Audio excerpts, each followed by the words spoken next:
Good morning, student. Today I am here with the next lecture of class 11th chapter periodic classification of element with the next topic naming of element having atomic number more than 100. आज हम बात करेंगे next topic पर जिसमें हम atomic number 100 से ज़्यादा वाले एलिमेंट जो हमारे नए एलिमेंट डिस्कवर हो रहे हैं उनकी नेमिंग हम कैसे करते हैं, क्योंकि बच्चों क्या होता है उनके नेमिंग में बहुत ही कॉन्फ्लिक्ट है। साइंटिस्ट बहुत कम ट्रेसेस क्वांटिटी में ही मिलते हैं, बहुत ट्रेसेस क्वांटिटी में ही बनते हैं, तो इसलिए इनकी बहुत ज़्यादा प्रॉपर और पूरी जानकारी नहीं हो पाती किसने इसको डिस्कवर किया। तो इसलिए among the scientist there is lot of conflict between the scientist for their discovery की ये मैंने डिस्कवर किया है, कोई कहता है मैंने डिस्कवर किया, कोई कहता है मैंने डिस्कवर किया। तो उसके बेसिस पर नेमिंग भी अपनी करते हैं। वो जो कहता है मान लीजिए मैंने कहा मैंने डिस्कवर किया तो मैं अपने अकॉर्डिंग नाम लिखूंगा, आपने कहा कि हमने डिस्कवर किया तो आप अपने अकॉर्डिंग को इसका नाम लिखोगे, तो जो कि बहुत डिफिकल्ट है इसको याद रख पाना। तो इसलिए क्या किया सीबीएसई ने इस कॉन्फ्लिक्ट को दूर करने के लिए, जब तक पूरी तरह से प्रॉपर ये नॉलेज में नहीं आ जाता कि किसने डिस्कवर किया है, एक नॉमेनक्लेचर का एक सिस्टम बना दिया कि इसको इस तरह से हम नेमिंग कर देंगे, हम टेम्परेरी बेसिस पर इसके नाम लिख देंगे। तो इन्होंने सीबीएसई ने क्या किया, कुछ रूल्स बना दिए। जैसे अगर आपका डिजिट 0 है तो उसके लिए नील रूल यूज करेंगे, 1 है डिजिट तो अन, 2 है तो बाई, 3 है तो ट्राई, इस तरह से सो ऑन हम यूज करते चलेंगे। और उसके लिए सिंबल बनाने के लिए उसका भी एक एब्रिविएशन दे दिया। और लास्ट में क्या करेंगे, जितनी डिजिट्स हैं उनकी रूट्स को हम कंबाइन करके लास्ट में हम उसमें क्या जोड़ देंगे, ईएम जोड़ देंगे, हमारे एलिमेंट का नेम तैयार हो जाएगा, या फिर मैं उसको कहूं एलिमेंट का टेम्परेरी नेम एक तैयार हो जाएगा। मान लीजिए एटॉमिक नंबर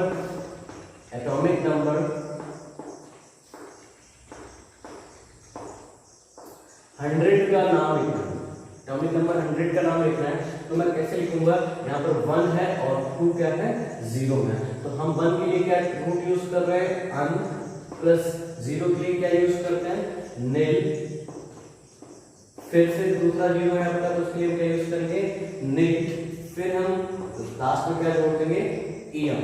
तो हमारे एलिमेंट का नाम क्या हो जाएगा अन निल निल ईएम, अन निल निल ईएम। इसका सिंबल अगर मैं बताऊं तो सिंबल इसका क्या हो जाएगा, जैसे सिंबल्स मतलब मेरा जैसे सोडियम के लिए हम Na यूज करते हैं, क्लोरीन के लिए Cl यूज करते हैं, क्लोरीन के लिए क्लोरीन यूज करते हैं, यूज करता है, तो इसके लिए इसका सिंबल क्या हो जाएगा। तो हम क्या करेंगे, सारी रूट से यहाँ तक के लिए सारी जितनी रूट्स हैं उनका हम इनिशियल लेटर ले लेंगे। हमारा क्या हो जाएगा UNN, इसका क्या हो गया सिंबल हो गया एटॉमिक नंबर 100 एलिमेंट के लिए। मान लीजिए हमारे पास एलिमेंट है 112 के लिए हम क्या लिखेंगे अन प्लस वाई प्लस ईएम, तो ये क्या हो जाएगा अन बीएम, इसका नाम हो जाएगा। इसका सिंबल क्या हो जाएगा बच्चों, इसका सिंबल बहुत ही आसान है, इसका सिंबल हो जाएगा UNB। तो ये हमारा था nomenclature element having atomic number more than 100 से बड़ा एटॉमिक नंबर जिसका ज्यादा होगा उसका नॉमेनक्लेचर, उसमें नेमिंग में उनकी कन्फ्लिक्शन है, साइंटिस्ट के अमंग कुछ थोड़ा सा डिस्टर्बेंस है, लोगों के बीच बातें नहीं बन पा रही, इसलिए क्या हो रहा है उनका नॉमेनक्लेचर हम इस तरह से कर देते हैं। IUPAC ने नॉमेनक्लेचर का एक सिस्टम बना दिया इस तरह से, ठीक है। नेक्स्ट हम चलते हैं अपने नेक्स्ट टॉपिक की तरफ। ये छोटा सा टॉपिक आज हमें डिस्कस करना था, कल की वीडियो में ही डिस्कस करना था, लेकिन कल थोड़ा वीडियो लंबा हो गया था क्योंकि मुझे अपलोड भी करना रहता है, टाइम टेकिंग प्रोसेस है, इसलिए मैं क्या करता हूँ छोटी वीडियो बनाने की कोशिश करता हूँ। छोटी वीडियो में आपकी सारा कुछ चीजें बता दूँ, मेरी एक कोशिश रहती है। आज हम काफी इंपॉर्टेंट टॉपिक पे बात करने जा रहे हैं जहाँ से क्वेश्चंस पूछे जाते हैं, ठीक है, उस बारे में हम आज बात करेंगे, ठीक है। सबसे पहले हमारा टॉपिक आज का क्या है, मेन टॉपिक है जिसको पढ़ना है आज, पीरियोडिसिटी।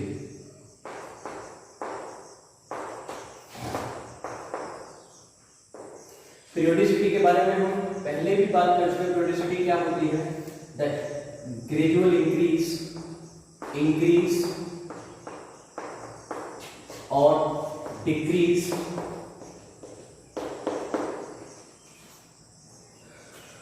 और रिपीटिशन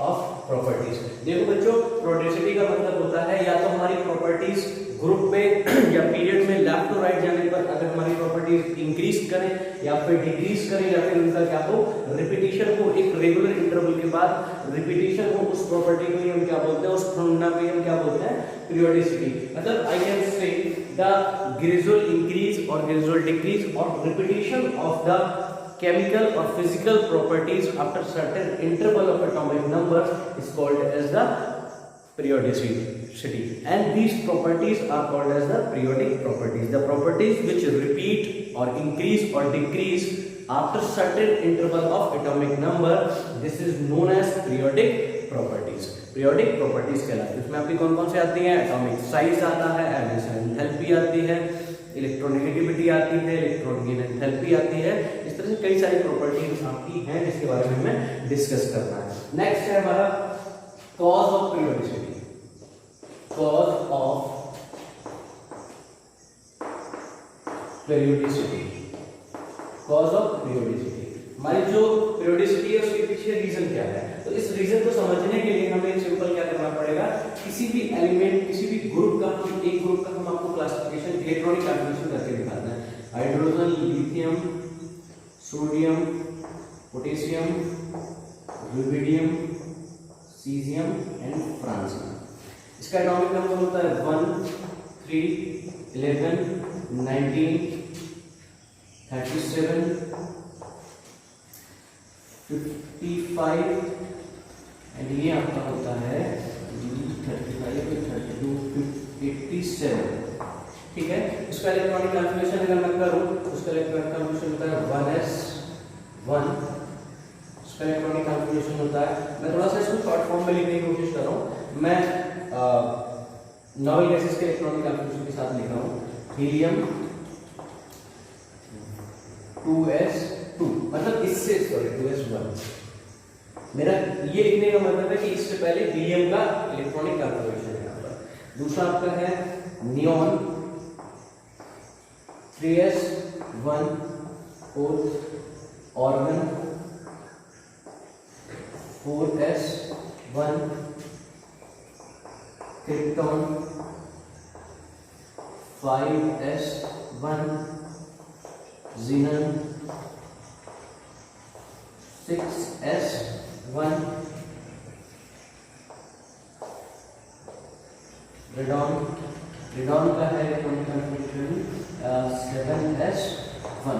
देखो इस बेटा इस इलेक्ट्रॉनिक कॉन्फ़िगरेशन में आप एक चीज सिमिलर देख रहे होंगे कि यहाँ पर आपका सारा सभी इलेक्ट्रॉनिक कॉन्फ़िगरेशन आपका कैसा है, सेम है। सबके लास्ट सेल में, वैलेंस सेल में आपके electronic atomic number, last shell में इलेक्ट्रॉन का नंबर कितना है, 1 है। आप सब में ये चीज देख पा रहे होंगे, सभी एटम्स के साथ आप ये चीज देख पा रहे होंगे। तो हमारा देखो हम ऊपर से नीचे जा रहे हैं, क्योंकि प्रॉपर्टीज क्या करते हैं, रिपीट करते हैं certain interval of atomic number के बाद। तो उसके पीछे रीजन क्या है, कि रीजन है कि इनका एटॉमिक इलेक्ट्रॉनिक कॉन्फ़िगरेशन है वो रिपीट कर रहा है। देखो जैसा कि हम जानते हैं कि हमारी जो फिजिकल एंड केमिकल प्रॉपर्टीज होती हैं, फिजिकल एंड केमिकल प्रॉपर्टीज जो होती हैं बच्चों, वो डिपेंड करती हैं, they depend on the electrons of the valence shell. Valence shell के इलेक्ट्रॉन्स पर ये सारी प्रॉपर्टीज डिपेंड करती हैं, ना कि अंदर के इलेक्ट्रॉन्स पर डिपेंड। मतलब अंदर वाली सेल्स के, अगर मान लीजिए ये हमारा एक एटम है, ये एटम की सेल्स हैं, तो ये हमारी अगर बैलेंस सेल है, तो किसी भी एलिमेंट की केमिकल एंड फिजिकल प्रॉपर्टीज किस पे डिपेंड करती है, इस सेल में जो इलेक्ट्रॉन्स प्रेजेंट होंगे, जो बैलेंस सेल में जो इलेक्ट्रॉन्स प्रेजेंट होंगे उस पे डिपेंड करती हैं, ना कि अंदर वाली जो सेल्स हैं उनके इलेक्ट्रॉन्स पर डिपेंड करेगी। तो इन सब में जब आप देख रहे हो कि बैलेंस सेल में इलेक्ट्रॉन्स कैसे हैं, सेम है, सब में 1 इलेक्ट्रॉन है, तो इनकी प्रॉपर्टीज भी कैसे होंगी, सिमिलर प्रॉपर्टीज होंगी। ये प्रॉपर्टीज को सिमिलर शो करेंगे, या फिर मैं कहूंगा प्रॉपर्टीज का रिपीटिशन होगा एक रेगुलर इंटरवल के बाद। तो पीरियोडिक पीरियोडिसिटी का रीजन क्या है, कॉज ऑफ पीरियोडिसिटी क्या है, repetition of electronic configuration. Electronic configuration का रिपीटिशन इसका मेन कॉज होता है पीरियोडिसिटी का। तो बात ऐसा आई होप समझ में आई होगी कि पीरियोडिसिटी का कारण क्या है, रिपीटिशन ऑफ इलेक्ट्रॉनिक कॉन्फ़िगरेशन। क्योंकि इलेक्ट्रॉन्स अगर सिमिलर होंगे तो प्रॉपर्टीज क्या करेंगी, सेम होगी। इसी तरह से मान लीजिए और आपको एक एग्जांपल और दे देता हूँ। फ्लोरीन है, क्लोरीन है, ब्रोमीन है, आयोडीन है, इनकी सबकी प्रॉपर्टीज कैसे होती है, सिमिलर। लगभग सभी ग्रुप में ये बात सही है, सभी ग्रुप में सेम होता है। मान लीजिए फ्लोरीन का एटॉमिक नंबर है 9, इसका होता है 17, इसका तो 35, इसका होता है 53। तो इनके लास्ट सेल का इलेक्ट्रॉनिक कॉन्फ़िगरेशन होता है -2 2s2 2p5 3s2 3p5 4s2 4p5 5s2 5p5, ये इनका इलेक्ट्रॉनिक कॉन्फ़िगरेशन होता है। तो बच्चों आप देख रहे हो सब इलेक्ट्रॉनिक कॉन्फ़िगरेशन, लास्ट सेल के इलेक्ट्रॉनिक कॉन्फ़िगरेशन सब कैसे हैं। बैलेंस सेल में इलेक्ट्रॉन कितने हैं, बैलेंस इलेक्ट्रॉन यहाँ पर कितने हैं, बैलेंस इलेक्ट्रॉन्स आर 7 इलेक्ट्रॉन है सभी में। तो सभी में सब बैलेंस इलेक्ट्रॉन सेम है, तो प्रॉपर्टीज भी कैसी होगी, सिमिलर प्रॉपर्टीज होगी, क्योंकि बैलेंस इलेक्ट्रॉन सेम है। तो प्रॉपर्टीज रिपीट क्यों हो रही है, क्योंकि यहाँ पर इलेक्ट्रॉनिक कॉन्फ़िगरेशन का क्या हो रहा है, रिपीटिशन हो रहा है। तो इलेक्ट्रॉनिक कॉन्फ़िगरेशन के रिपीटिशन की वजह से हमारी जो पीरियोडिक प्रॉपर्टीज है वो रिपीट करती है regular interval of atomic number के बाद। This was all about the periodicity. ये सब आपकी क्या थी, पीरियोडिसिटी थी। मैंने आपको बताया कि पीरियोडिसिटी क्या होती है, उसके कारण क्या है, उसके कॉज क्या होते हैं और वो क्यों होती है और किसकी वजह से वो रिपीट होती है। तो मेन रीजन क्या है रिपीट होने की वजह से, same balance electron, same balance electron या मैं कहूं सेम आउटर मोस्ट सेल का इलेक्ट्रॉनिक कॉन्फ़िगरेशन होने की वजह से ये प्रॉपर्टीज रिपीट करती हैं। ओके, नेक्स्ट टॉपिक की तरफ हम चलते हैं। आई होप आपको ये सब समझ में आया होगा। आप लोग कोशिश करिए कि साथ में नोट्स बनाते चलिए, लिखते चलिए साथ में जो मैं बोल रहा हूं।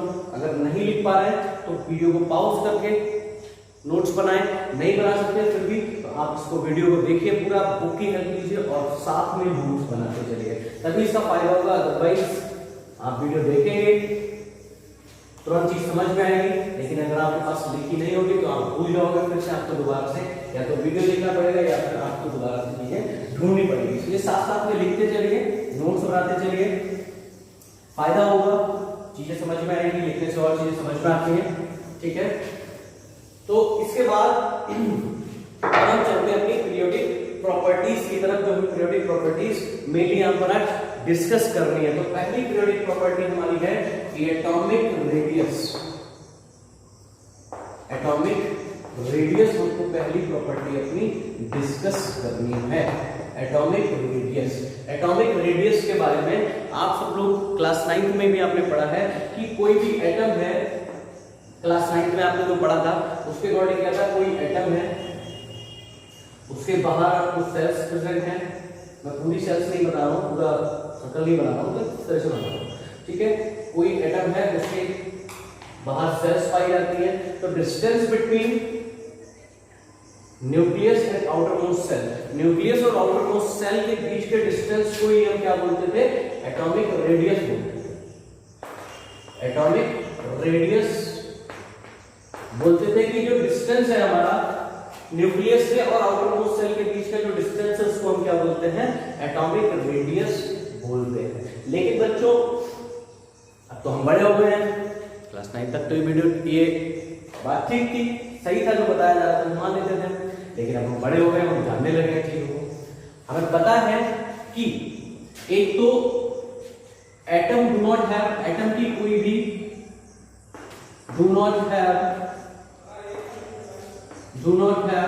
अ फिक्स्ड बाउंड्री, एटम की कोई भी फिक्स्ड बाउंड्री नहीं होती है, एटम की कोई भी फिक्स्ड बाउंड्री नहीं होती है। इसलिए हम नहीं कह सकते कि इलेक्ट्रॉन हमारा यहां तक है। इलेक्ट्रॉन हमारा प्रोबेबिलिटी पिक्चर के अकॉर्डिंग, प्रोबेबिलिटी पिक्चर मतलब इलेक्ट्रॉन्स कहां कहां मिलने की टेंडेंसी रखता है, इलेक्ट्रॉन्स कहां कहां मिल सकते हैं, उस प्रोबेबिलिटी पिक्चर के अकॉर्डिंग, प्रोबेबिलिटी पिक्चर के अकॉर्डिंग क्या होता है बच्चों, electrons can find at larger distance, larger distance, nucleus से लार्जर डिस्टेंस पर भी ये इलेक्ट्रॉन्स मिल सकते हैं। ऐसा जरूरी नहीं है कि आपने यहां तक अगर लाइंस खींच दी तो इलेक्ट्रॉन्स हमारे यहीं तक हैं, हो सकता है इलेक्ट्रॉन्स हमारे इस इसके बाहर भी मिलने की प्रोबेबिलिटी होती है। तो हम नहीं कह सकते कि यहाँ पर कोई भी फिक्स बाउंड्री है, एटम में कोई फिक्स बाउंड्री होती है, तो न्यूक्लियस से वहां तक का डिस्टेंस रेडियस बता देते हैं। एक तीसरा रीजन होता है इस डेफिनेशन को डिस्कार्ड करने के लिए, डेफिनेशन को फेल करने के लिए, atom is very small, atom बहुत स्मॉल होता है। तो इस तरह का बहुत स्मॉल है, तो इस तरह से उसकी रेडियस को फाइंड करना बहुत डिफिकल्ट होता है, क्योंकि बहुत स्मॉल है ऑलरेडी, उसकी रेडियस को पता लगा पाना बहुत डिफिकल्ट होता है। तो दीज वर द रीजंस कि हमारी जो ओल्ड डेफिनेशन है कि distance between nucleus and outermost shell is called as the atomic radius fail हो जाती है, हम इसको इस तरह से नहीं मानते। और एक रीजन और है कि हमको पता लग गया बाद में कि इलेक्ट्रॉन आपका कैसा है, वेव है, इलेक्ट्रॉन हमारा वेव की तरह मूव कर रहा है, तो वेव है उसके लिए कोई फिक्स बाउंड्री नहीं होगी, वेव होने की वजह से उसका भी डिस्टेंस हम क्या कर सकते हैं, मतलब यहां से हमने मेजर किया तो डिस्टेंस ये आया, हमने यहां से मेजर कर लिया तो हमारा डिस्टेंस ये आया। एक डेफिनेट डिस्टेंस हम नहीं बता पाएंगे, तो इसलिए हमारी ये गलत हो जाती है। तो इसके बाद हम जब ये फेल हो गई तो हम क्या करेंगे, हमारे पास बता दी तो है हमें एटॉमिक रेडियस, अब हम एटॉमिक रेडियस को हम बताते हैं कंबाइंड फॉर्म में। किस फॉर्म में बताते हैं, एटम की कंबाइंड फॉर्म में हम एटम की रेडियस के बारे में बात करते हैं, कंबाइंड फॉर्म में हम एटम की रेडियस के बारे में बात करते हैं। तो इस तरह से हम तीन तरह से क्लासिफाई, सॉरी 4 क्राइटेरिया में हम एटम की रेडियस को क्लासिफाई करेंगे। The first one is covalent radius, covalent radius, दूसरी है आपकी metallic radius,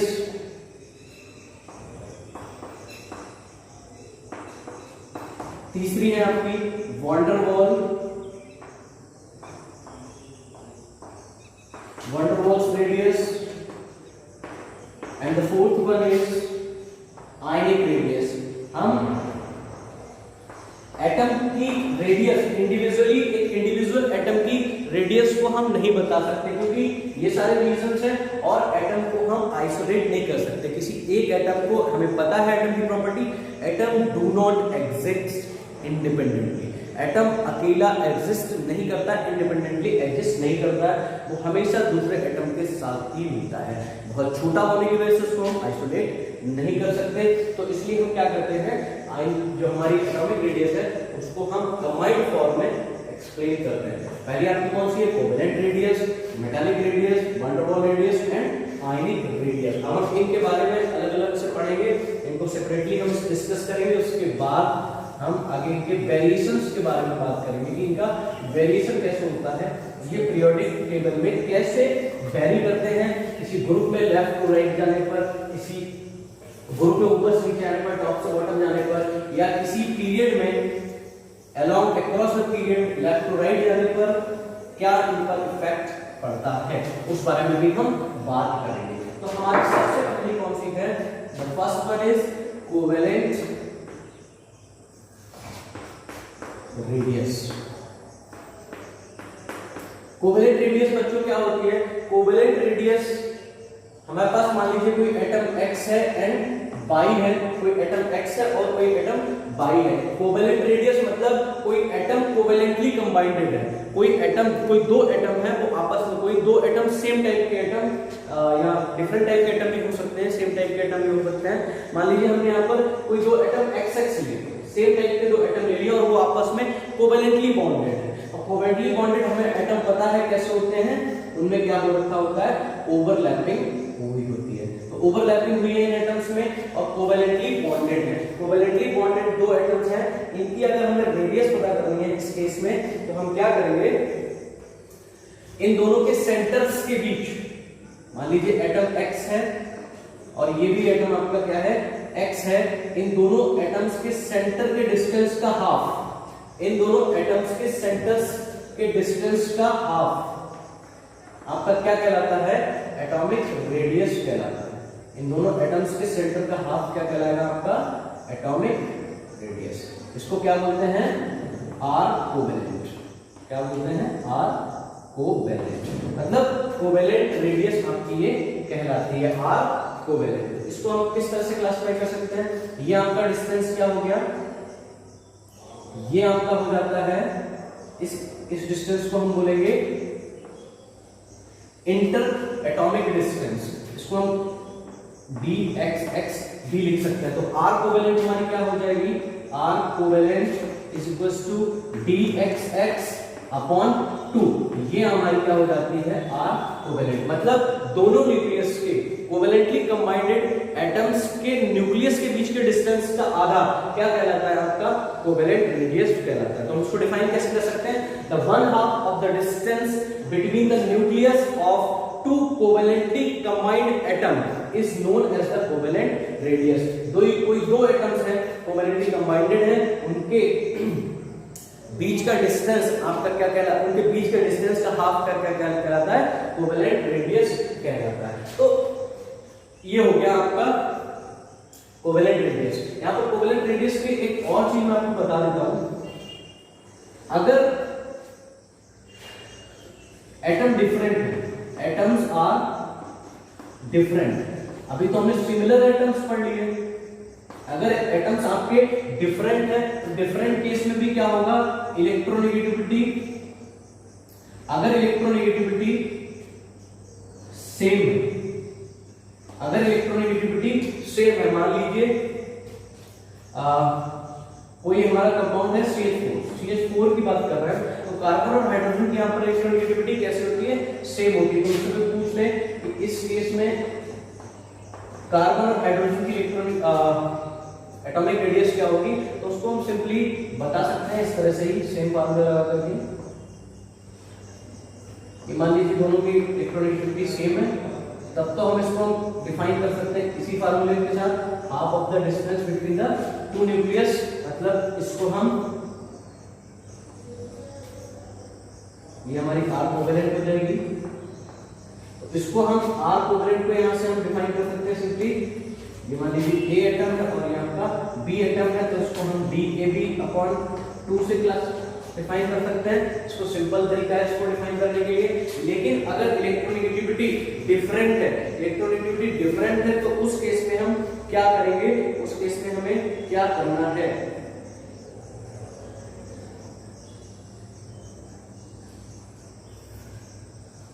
if electronegativity different, electronegativity हमारी कैसी है, डिफरेंट है। मान लीजिए हमारे पास कोई दो एलिमेंट है A एंड B, दो एलिमेंट आपस में, दो एटम्स A एंड B है, आपस में कंबाइंड होकर के कोवेलेंट बॉन्ड का फॉर्मेशन कर रहे हैं। मान लीजिए हमारे पास एग्जांपल है HCl में क्या है, क्लोरीन की इलेक्ट्रोनेगेटिविटी ज्यादा है, हाइड्रोजन की इलेक्ट्रोनेगेटिविटी कम है। तो इस केस में क्या होता है बच्चों, मान लीजिए A की इलेक्ट्रोनेगेटिविटी कैसी है, B से ज्यादा है, तो यहाँ पर एटम कंबाइंड तौर पे कोवेलेंटली होंगे। मतलब इनमें क्या होगा, ये मान लीजिए A का सेंटर है और ये क्या है आपका B का सेंटर है, तो इनमें एटम तो कोवेलेंटली कंबाइंड है, लेकिन इलेक्ट्रोनेगेटिविटी ज्यादा होने की वजह से, A की इलेक्ट्रोनेगेटिविटी ज्यादा होने की वजह से जो इलेक्ट्रॉन क्लाउड है वो किधर की ओर शिफ्ट कर जाएगा, A की तरफ इलेक्ट्रॉन क्लाउड थोड़ा शिफ्ट हो जाएगा। तो इसके लिए एक फार्मूला है जिस पर बेस्ड हम क्या करते हैं, इसकी इसकी एटॉमिक रेडियस को फाइंड करते हैं। एटॉमिक रेडियस को कैसे फाइंड करते हैं, तो यहाँ पर एटॉमिक रेडियस कैसे निकालेंगे, यहाँ पर R कोवेलेंट हम कैसे निकालेंगे, R कोवेलेंट निकालने के लिए हम क्या करेंगे, RA plus RB minus 0.09 into zeta A plus zeta B। ये एक फॉर्मूला है, इस फॉर्मूले को आप लिख लीजिए और याद कर लीजिए। ये वेरिएबल्स हैं, जैसे कोई 3-4 चीजें आपको दे दी जाएंगी और कहते हैं इससे क्वेश्चन जो आते हैं, कोई 3-4 चीजें दी जाएगी और बोला जाएगा कि इसके रिमेनिंग चीज को आप फाइंड करिए। इस तरह से हम इलेक्ट्रोनेगेटिविटी अगर डिफरेंस है तो हम फाइंड कर सकते हैं, इलेक्ट्रोनेगेटिविटी सेम है तो हम सेम फार्मूले के साथ इसको फाइंड कर सकते हैं। इसके लिए कोई स्पेशल फार्मूला नहीं है, ठीक है। तो यहाँ पर जो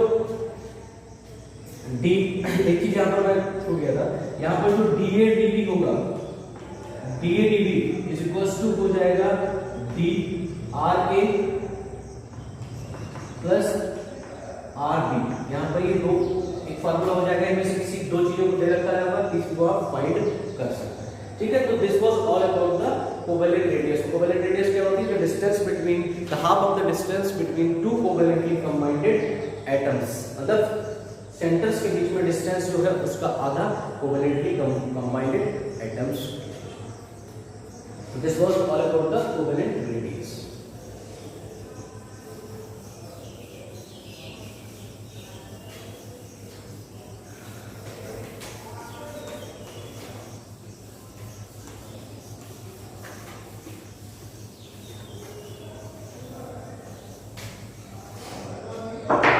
दूसरी आपकी आती है मेटालिक रेडियस। बहुत आसान है। मेटालिक रेडियस को कैसे डिफाइन करते हैं? The distance between the two neighbouring atoms of the half of the distance between the two atoms present in the metallic radius. किसी मेटालिक लैटिस में दो पास के एलिमेंट्स के सेंटर्स के बीच के डिस्टेंस के हाफ को हम क्या बोलते हैं? मेटालिक रेडियस बोलते हैं। मान लीजिए एक हमारे पास एक मेटल का ब्लॉक है। मेटल ब्लॉक में ये आपके एटम्स होते हैं और बहुत पास होते हैं। ये आपको पता है, बहुत पास एटम्स प्रेजेंट होते हैं।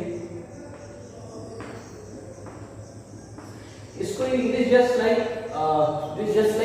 Covalent radius. कोवेलेंट रेडियस की तरह ही होती है। ये मान लीजिए हमारी मेटालिक रेडियस है। कोई दो पास के एटम्स ले लो मेटालिक लैटिस में। ये मेटालिक लैटिस है आपकी।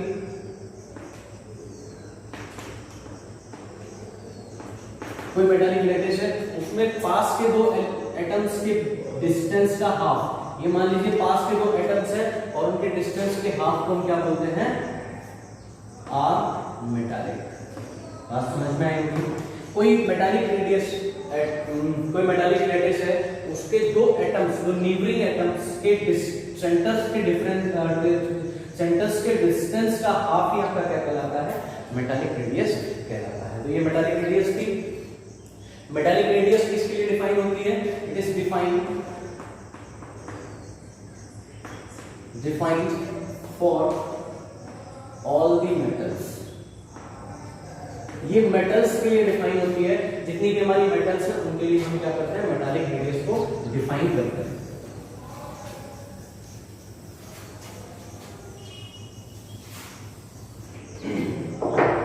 फिर आपकी तीसरी आती है van der Waals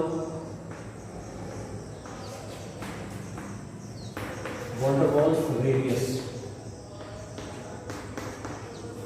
von der Waals radius क्या है? वॉन डेर वाल्स रेडियस पहली बात तो आपको ध्यान रखना है, इट इज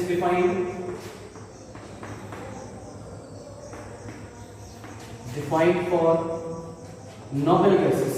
ये नोबल गैसेस के लिए, नोबल गैसेस और इनर्ट गैसेस, नोबल गैसेस और इनर्ट गैसेस के लिए डिफाइन होती है।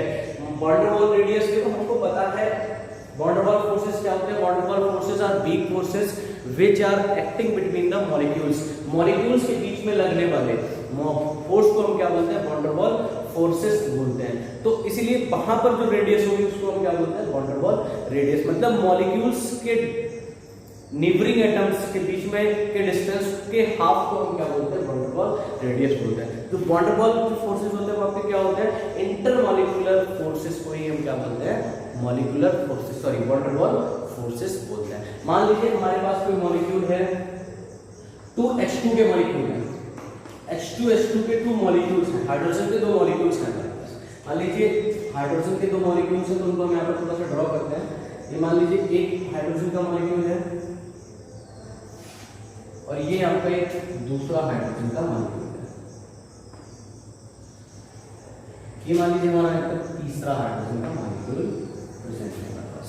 तो बच्चों जो 2 मॉलिक्यूल्स हैं, 2 मॉलिक्यूल्स के नीबरिंग एटम, जो पास के एटम्स हैं, उनके सेंटर्स के बीच के डिस्टेंस का हाफ, ये मान लीजिए नीबरिंग एटम्स, भाई ये नीबरिंग एटम ही तो है, नीबरिंग एटम्स के सेंटर के डिस्टेंस का हाफ, सेंटर के डिस्टेंस का हाफ ही आपका क्या कहलाता है?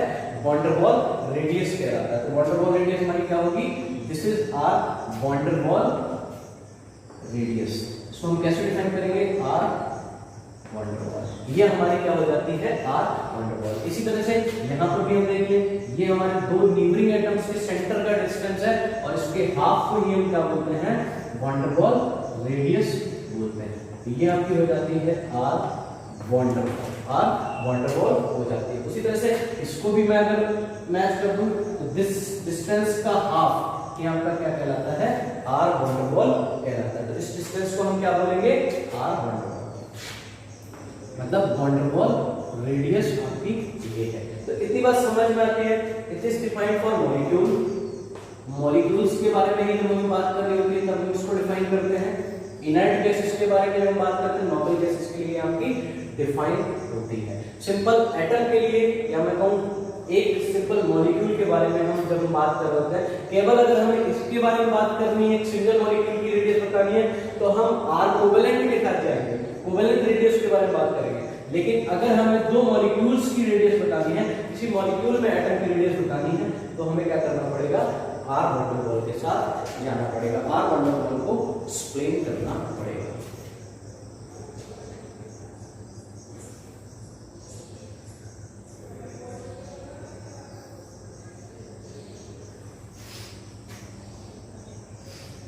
आई होप आपको वंडरवॉल भी समझ में आया होगा। अब हम एक आयनिक रेडियस पढ़ने से पहले छोटा सा और टॉपिक पढ़ रहे हैं, इंपॉर्टेंट टॉपिक है, यहाँ से क्वेश्चन आते हैं।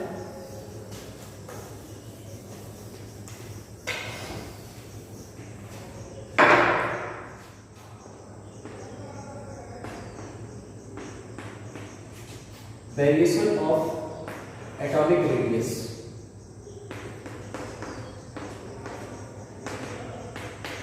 Variation of atomic radius, atomic radius across the period, पहले हम बात करेंगे across the period, across the period. इसको समझने के लिए मैं पीरियड के यूनिट्स को लिख देता हूं, lithium, beryllium, boron, carbon, nitrogen, oxygen, fluorine and neon. देखो किसी भी पीरियड में लेफ्ट टू राइट जाने पर इसका इलेक्ट्रॉनिक कन्फर्मेशन की जनरल लिख देता हूं, 1s2s2, ये हो जाता है आपका 2s1, यहाँ पर हो जाता है 2s2, यहाँ होता है 3s2,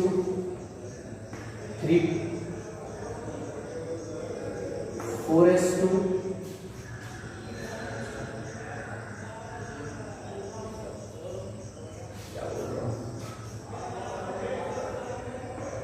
2s3,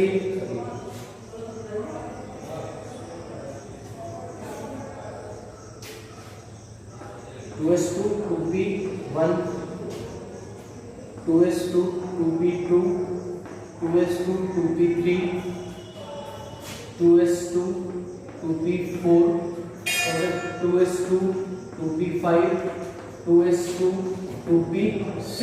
तो बच्चों हम एक चीज देख रहे हैं, इलेक्ट्रॉनिक कॉन्फ़िगरेशन आपका इलेक्ट्रॉन्स तो बढ़ रहा है, लेफ्ट टू राइट जाने पर आपके कंटीन्यूअसली इलेक्ट्रॉन्स बढ़ रहे हैं। कैसे, electronic atomic number 3, 4, 5, 6, 7, 8, 9 and 10। Left to right जाने पर एटॉमिक नंबर क्या हो रहा है, इंक्रीज हो रहा है, लेकिन नंबर ऑफ सेल्स कैसे रह रही है, हमेशा कितनी है आपका number of shells, 2 number of shells है, नंबर ऑफ सेल्स बढ़ रही है, लेकिन नंबर ऑफ सेल कांस्टेंट है, लेकिन एटॉमिक नंबर बढ़ रहा है। एटॉमिक नंबर बढ़ रहा है यानी कि Z बढ़ रहा है, Z बढ़ रहा है तो नंबर ऑफ इलेक्ट्रॉन्स बढ़ रहा है, साथ ही साथ प्रोटॉन्स का भी नंबर आपका क्या हो रहा है, इंक्रीज हो रहा है। प्रोटॉन्स का नंबर इंक्रीज होगा तो न्यूक्लियस और बैलेंस सेल, मान लीजिए यहाँ बैठा हुआ जो एक इलेक्ट्रॉन है, यहाँ इसको न्यूक्लियस की तरफ कौन खींचता है, प्रोटॉन खींचता है। प्रोटॉन बढ़ेंगे तो Z effective means nuclear charge, nuclear charge भी आपका क्या होगा, इंक्रीज होगा। जब न्यूक्लियर चार्ज इंक्रीज होगा तो इस न्यूक्लियस और यहाँ बैठे हुए इलेक्ट्रॉन्स के बीच में अट्रैक्शन भी कैसा होगा,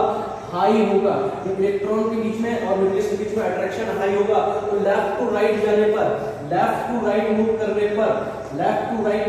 पर atomic radius, generally atomic radius क्या होगी, एटॉमिक रेडियस डिक्रीज करेगी, क्योंकि Z इफेक्टिव न्यूक्लियर चार्ज बढ़ रहा है, बैलेंस सेल के इलेक्ट्रॉन्स को अपनी तरफ खींचने की टेंडेंसी क्या हो रही है, इंक्रीज हो रही है। तो इसलिए ये जो सेल है, जो इलेक्ट्रॉन है लास्ट सेल का, वो न्यूक्लियस के पास आता जाएगा, तो जनरली एटॉमिक रेडियस क्या होती है, डिक्रीज होती है on moving left to right. लेकिन कुछ एक्सेप्शंस हैं, इसके बारे में मैं बाद में डिस्कस करूंगा, ठीक है। एक्सेप्शंस हैं, जैसे यहाँ पर नियॉन की एटॉमिक रेडियस कैसी होनी चाहिए थी, सबसे छोटी होनी चाहिए थी, लेकिन इस ग्रुप के अलावा, इस पीरियड के अक्रॉस में अगर बात करूं तो नियॉन की एटॉमिक रेडियस इन सबसे कैसी होती है, ज्यादा होती है। तो ऑर्डर अगर बनाऊं तो इनकी एटॉमिक रेडियस का क्या होगा, नियॉन में भी आपकी बुक में लिखा हुआ है, डाटा लिखा हुआ है कि नियॉन की रेडियस आपकी सबसे ज्यादा होती है। उसके पीछे रीजन क्या है, देखो इसके पीछे रीजन है यहाँ पर जो आपकी पी है, पी सबसेल है, इसमें आपके कितने इलेक्ट्रॉन्स प्रेजेंट हैं, 6 इलेक्ट्रॉन्स प्रेजेंट हैं। यहाँ पर 6 इलेक्ट्रॉन्स के बीच में रिपल्सन होगा, रिपल्सन होने की वजह से इनकी वैलेंस शेल क्या होगी, एक्सपेंड होगी, और एक्सपेंड होने की वजह से इनका साइज कैसा हो जाएगा, बड़ा हो जाएगा। जबकि आप पीछे देख रहे हो, यहाँ तक देख रहे हो, यहाँ तक देखो आपकी वैलेंस शेल में आपको सॉरी यहाँ तक देखो आपको वैलेंस शेल में कितने इलेक्ट्रॉन्स दिख रहे हैं, केवल 3। जब 3 इलेक्ट्रॉन्स हैं वैलेंस शेल की पी सबसेल में, तो यहाँ पर इलेक्ट्रॉन्स के बीच में कोई भी रिपल्सन नहीं होगा। यहाँ पर जो जेड इफेक्ट, न्यूक्लियर चार्ज का जो इफेक्ट है वो कैसा रहेगा, डोमिनेंट रहेगा। लेकिन यहाँ पर जेड इफेक्ट का या न्यूक्लियर चार्ज का इफेक्ट कैसा हो जाएगा, कम हो जाएगा as compare to inter electronic repulsion. Inter electronic repulsion ज्यादा हो जाता है यहाँ पर, जिस वजह से आपकी वैलेंस शेल क्या होती है, एक्सपेंड होती है और साइज बड़ा हो जाता है। तो नियॉन सबसे बड़ा होगा, उसके बाद आपकी लिथियम होगी, फिर बेरिलियम, बोरॉन, कार्बन,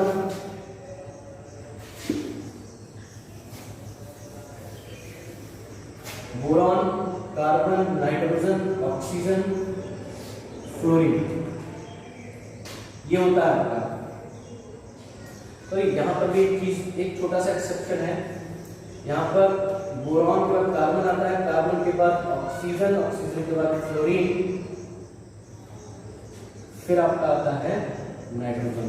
ये ऑर्डर बनता है। यहाँ पर भी रीजन यही है बेटा, इंटर इलेक्ट्रॉनिक रिपल्सन। फ्लोरीन और ऑक्सीजन में इंटर इलेक्ट्रॉनिक रिपल्सन स्टार्ट हो जाता है, क्योंकि पी में भी आपके 4 इलेक्ट्रॉन, यहाँ पर भी ऑक्सीजन में भी पी में 4 इलेक्ट्रॉन्स है और यहाँ पर भी 5 इलेक्ट्रॉन्स है। तो यहाँ पर electronic inter electronic repulsion start हो जाता है, जिसमें इनका साइज कैसा होता है, बड़ा होता है नाइट्रोजन के कंपैरिजन में। नाइट्रोजन के कंपैरिजन में ऑक्सीजन का बड़ा होता है, उसके कंपैरिजन में फ्लोरीन का भी बड़ा होता है साइज। ठीक है, तो लेफ्ट टू राइट जाने पर इन जनरल अगर मैं बात करूं तो लेफ्ट टू राइट जाने पर एटॉमिक रेडियस डिक्रीज करती है due to number of shells constant रहती हैं, बट एटॉमिक जेड इफेक्टिव या न्यूक्लियर चार्ज क्या होता है आपका, इंक्रीज करता है। ठीक है, इसी तरह से along the period, sorry along the group क्या होता है, मान लीजिए आपका lithium, sodium, potassium, rubidium, caesium and francium, इनका सबका इलेक्ट्रॉनिक कॉन्फ़िगरेशन क्या होता है, ऊपर से नीचे जाने पर नंबर ऑफ सेल्स क्या करती हैं, नंबर ऑफ सेल्स इंक्रीज करती हैं, इसलिए आपका एटॉमिक साइज इंक्रीज करता है, एटॉमिक रेडियस भी आपकी क्या करती है, इंक्रीज करती है। इन जनरल अगर हम बात करेंगे, एटॉमिक रेडियस के ऊपर से नीचे जाने पर किसी भी ग्रुप में इंक्रीज करती है, क्योंकि नंबर ऑफ सेल्स इंक्रीज करती है, प्रोटॉन भी बढ़ रहा है, नंबर ऑफ प्रोटॉन्स भी बढ़ रहा है, न्यूक्लियर चार्ज भी बढ़ रहा है, लेकिन साथ ही साथ नंबर ऑफ सेल्स भी आपकी इंक्रीज कर रही है। तो नंबर ऑफ सेल्स बढ़ने का इफेक्ट मोर प्रोनाउंस है as compare to nuclear charge. Nuclear charge के बढ़ने का जो इफेक्ट है वो कम प्रोनाउंस रह जाता है as compare to number of shells बढ़ने का इफेक्ट। ऊपर से नीचे जाने पर साइज आपका बढ़ता है। यहाँ पर भी कई सारे फैक्टर्स हैं जो आपको एक्सेप्शन की तरह मिलेंगे इसमें भी, उसके बारे में हम किसी और वीडियो में बात करेंगे, आगे पढ़ेंगे तब बात करेंगे उस बारे में। यहाँ पर D block contraction, F block contraction, screening effect, यहाँ पर ये सब चीजें ग्रुप के ऊपर से नीचे जाने पर वर्क करती है, उसके बारे में हम बाद में बात करेंगे। आज वीडियो को थोड़ा सा शॉर्ट करना है, इसलिए हम बाद में इस बारे में बात करेंगे। आइए रेडियस हमारी बचती है 4th मंथ।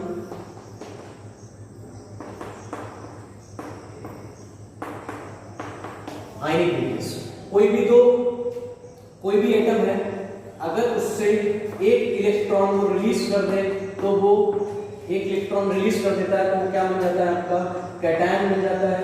वहीं अगर आपका कोई एक एटम है वो इलेक्ट्रॉन को गेन कर ले तो वो आपका क्या बन जाता है, एम नेगेटिव एनायन बन जाता है। तो अगर मैं आपको एक ऑर्डर के बारे में बात करूं, एक हमारे पास कैटायन है, सॉरी एक हमारे पास एनायन है, एक एटम है और एक कैटायन है।